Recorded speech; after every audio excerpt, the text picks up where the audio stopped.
दोस्तों नमस्कार, कैसे हैं आप सभी। उम्मीद है सब लोग अच्छे होंगे। आप सभी का एमडी अवधी लोकगीत में स्वागत है। आज बहुत सुंदर एक सोहर गीत लेके आई हूँ, आप सबको जरूर पसंद आएगा। चलो शुरू करते हैं।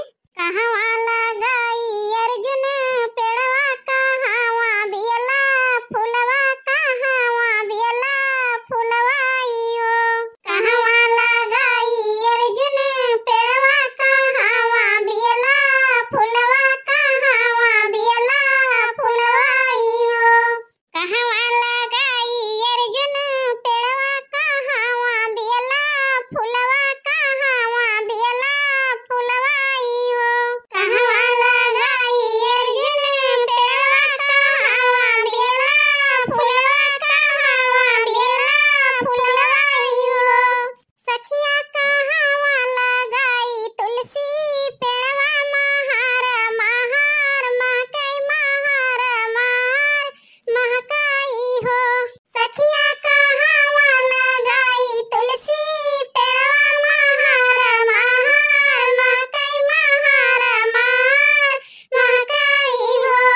सखिया कहवा लगाई तुलसी पेड़वा, महार महार महकई, महार महार महकाई हो।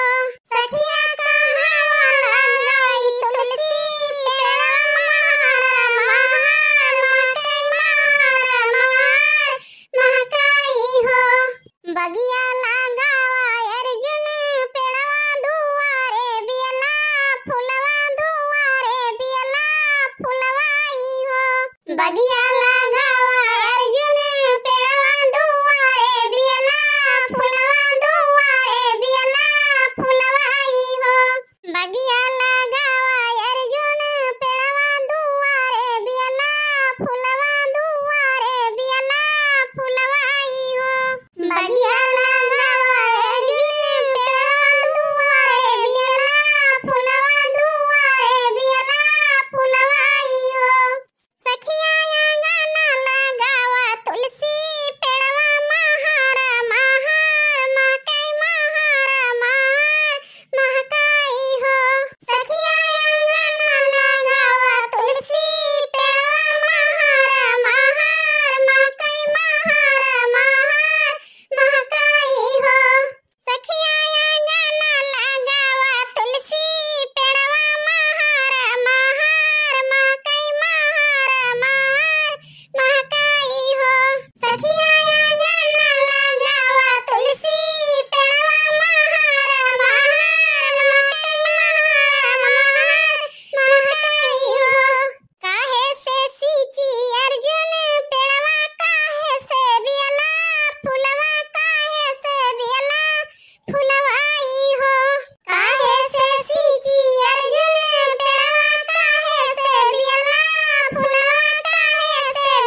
सोहर गीत कैसी लगी आप सबको कमेंट में जरूर बताना। अगर थोड़ी पसंद आई होगी तो लाइक सब्सक्राइब जरूर कर देना। अपना प्यार दुलार आशीर्वाद ऐसे बनाए रखना।